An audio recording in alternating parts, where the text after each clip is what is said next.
How you doing, Trench? I'm back. Hello, welcome back to my channel. Someone asked me to refute Farid Response's latest video about the aorta of Muhammad cut from the poison he ate at Khaybar, and how Allah was the one who got tired of Muhammad's lies and cut off his aorta in the Quran in chapter 69, ayah 46. By the way, I did many refutation videos of Farid, so if you are interested to watch those videos, then you can find them in my playlist, which I created specially for Farid Response. Make sure to get yourself some popcorn while you're watching my many videos about this joker for entertainment purposes, just like this one.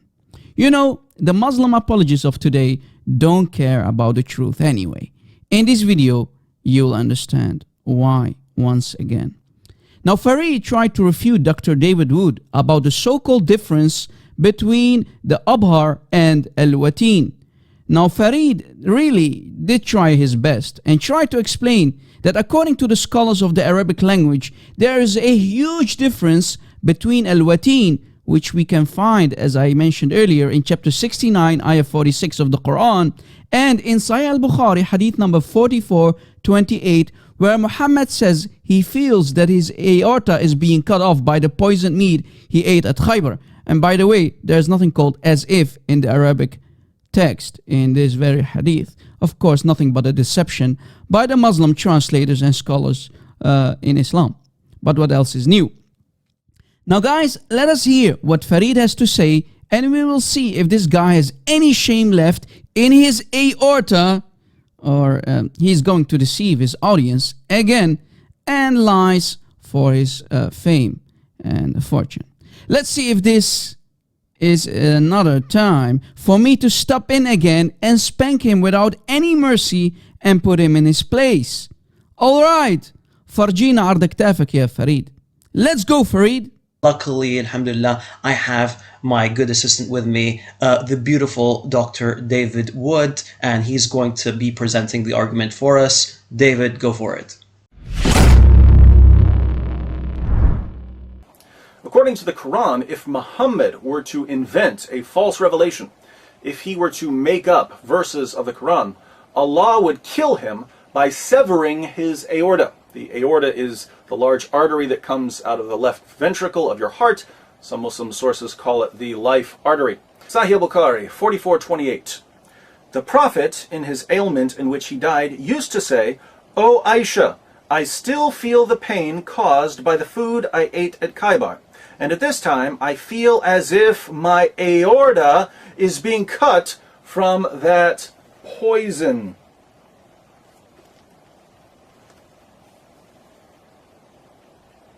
What's that, Muhammad? Something about your aorta being cut? That's funny. I seem to recall someone telling us that if he were going to kill you for being a false prophet, he'd do it by severing your aorta. Now that would almost be a compelling argument. However, if we return to the actual hadith that's being quoted, we'll find that it actually falls a bit short. The report in Arabic speaks of what we refer to as al-Abhar, which should not be confused with al-Wateen or the aorta. Now let me refute this lying and conniving dawah-gandist by using one of the most famous scholars, namely the scholar and Sheikh Ali Jum'ah.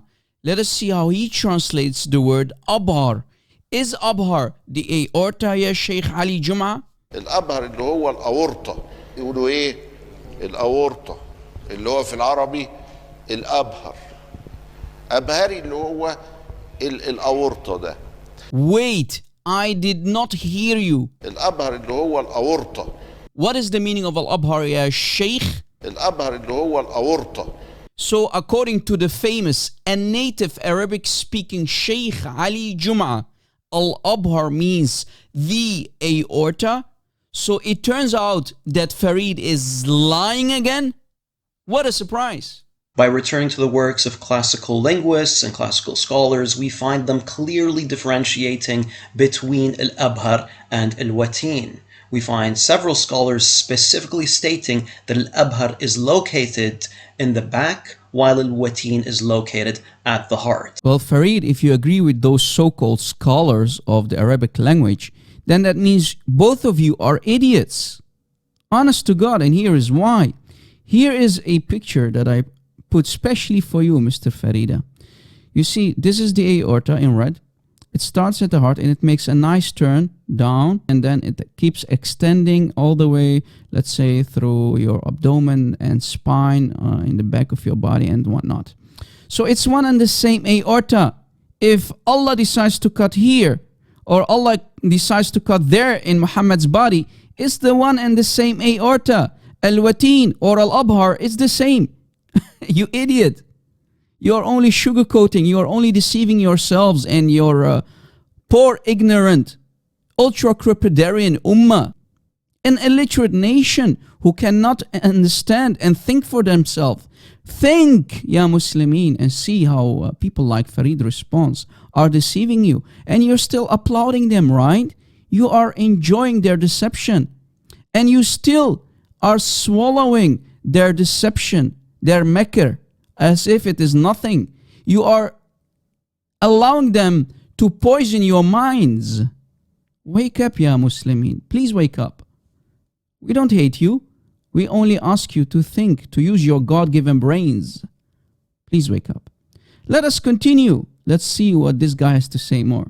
We find several scholars specifically stating that Al-Abhar is located in the back, while Al-Wateen is located at the heart. This has been made clear by linguists such as Al-Athram, Al-Bandaniji, Al-Hunnai, Al-Suhari, and others. Now, Dr. David Wood would have realized this if he knew some Arabic and if he realized that the word Al-Abhar and Al-Wateen don't exactly sound alike. Yeah, Sheikh Farid, can you tell us again what the names of those scholars are? One more time. This has been made clear by linguists such as Al-Athram, Al-Bandaniji, Al-Hunnai, Al-Suhari, and others. Okay, that's perfect. Thank you, Mr. Farid, response. Now here, Farid was again very, very nice, and he provided in a pinned comment under that video who those so-called classical scholars are. You know, the funny thing is, suddenly all these classical scholars became medical doctors like our friend Farid here. And this reminds me of a very famous medical doctor. What was his name again? I'm a medical doctor. I know what I have to do, but I don't know if I have the strength to do it. Oh yeah, it was Zakir Naik who claimed to be a medical doctor, like all of you Muslims. Suddenly all of them are medical doctors. Anyway, since Farid provided a list of names of scholars and their books, let us go, let's say, to this guy, Al-Bandaniji, in his book called Al-Taqfiyya fil Lugha, on page 186, since Farid's response is saying that these scholars differentiated between Al-Wateen, which is supposedly the vessel at the heart, and Al-Abhar, which is supposedly the vessel in the back. Here is the book of Al-Bandaniji in Taqfiyya fil Lugha. That's the book title. And let us go to page 186. Here you see 186. This is the page.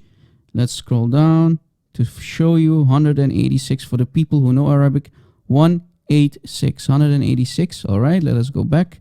And I think Farid is talking about this part here. It says Al-Abhar Araq fi al-Dahr. So it's a vein in the back and in the heart. Al-Wateen. Do you see it? Al-Wateen. So it's the same artery. Al-Abhar and Al-Wateen. It's the same artery that goes through the back and the heart. Al-Qalb means the heart. Did you catch it? Just to give you an example of what it means, I typed it over for you. It says here, Al-Abhar, Arq fi al-Dahr, wa fi al-Qalb, Al-Wateen. The aorta, Al-Abhar, the aorta, a vein in the back, and in the heart, the aorta, Al-Wateen. So it's the same aorta. And we explained already to you, there are no two different aortas. It's the one and the same aorta that keeps extending from the heart all the way down to, let's say, the abdomen and the back and so on, to different areas of the body, to different organs in the upper body. Did you catch it? So actually, Al-Bandaniji just exposed you. By the way, Farid, because of you, I had to download this entire book in PDF form. And I went to the same page that you mentioned, page 186, to expose you. So thank you for allowing me to show you and to show everybody, your audience and my audience, what kind of liar and deceiver you are. Because that same book that you mentioned backfires and destroys you and exposes you as a deceiver. You're nothing but a deceiver and liar, ya Farid. Same like all of you Muslim apologists of today who are too embarrassed to see the irony that it was Allah who cut off the aorta of your fake prophet. Even Allah was tired of the nonsense and the lies and the deception of your fraud prophet Muhammad. Thank you for allowing me to destroy you. Just to finish Farid off today, here is an official Arabic lexicon, and I'll provide the link in the description box. If we go to the part where it's talking about Al-Abhar or Abhar, we can find the following. Now here it's talking about Al-Wateen and Al-Abhar. You see the yellow highlighted word, it says Al-Wateen or Wateen. So it says here, وَيَمْتَدْ, it extends إِلَى الصَّدْر, it extends to the chest. فَيُسَمَّى الْأَبْهَرِ. So when it goes, when the aorta, it's one long aorta, the same aorta, when it extends to the chest, it's called Al-Abhar, the aorta, Al-Abhar. And and يمتد, it extends إلى الظهر, to the back.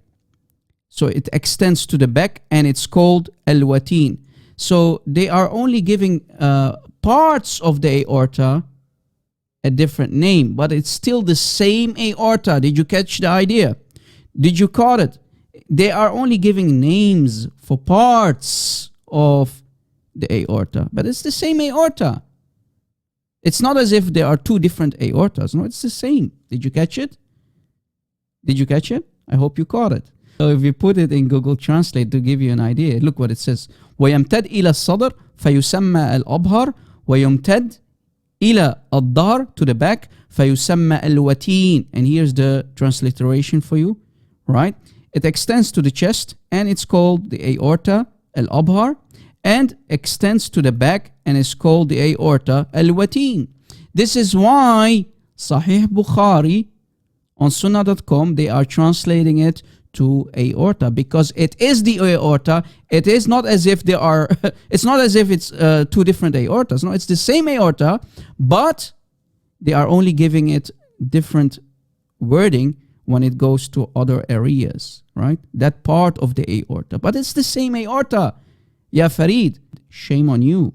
But you made it sound as if it's a totally different aorta to sugarcoat, right? To sugarcoat the disaster. Because you are too embarrassed. You are too ashamed. That's what you Muslims do. You do tarqiyah, right? You do tarqiyah. You basically sugarcoat, you do damage control. Let's say you go to a tailor and you need your clothes to be fixed or maybe shortened, or maybe there's a hole that needs fixing in, let's say, a piece of jeans that you love to wear. The tailor can fix it for you. We call that tarqiyah. Fixing, right? Fixing. That's what tarqiyah is. That's what Muslims did for the last 1400 years, because they are too embarrassed about the Sunnah, about the Quran of their fake fraud prophet. Tarqiyah, sugarcoating, fixing the disasters in Islam. Ya Muslimin, please wake up. Stop watching Farid Response. He's nothing but a deceiver. Today we proved it again. And as I mentioned, I created a huge playlist, especially for Farid. There are many videos for you to go and see. Muhammad was a fraud. The Muslim apologists are a bunch of frauds, and without lies, Islam dies.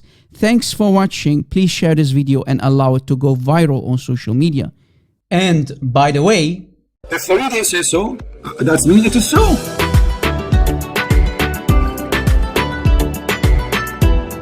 I want to share a piece of a clip with you, which is from this individual called Farid. I went to his video in which he's trying to refute my moon splitting, and look what I found. Look what his argument is. You would expect that the Persians and the Romans, in this time the Byzantines, would document such a miracle, because both of them, especially the Romans, kept records strictly of pretty much everything. There's another issue with Radwan's assumption here. One of the reasons why we do not have heaps of documented evidence was because most people were asleep at night. Remember, this is the 7th century. The argument here is we don't have any secondary reports of the moon splitting in two in the 7th century because it happened at night, because people were sleeping. People were sleeping. They didn't see that because people were asleep. Because most people were asleep at night.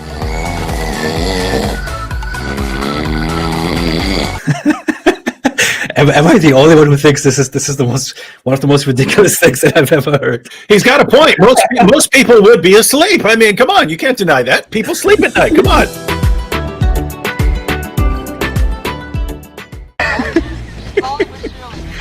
You are so silly.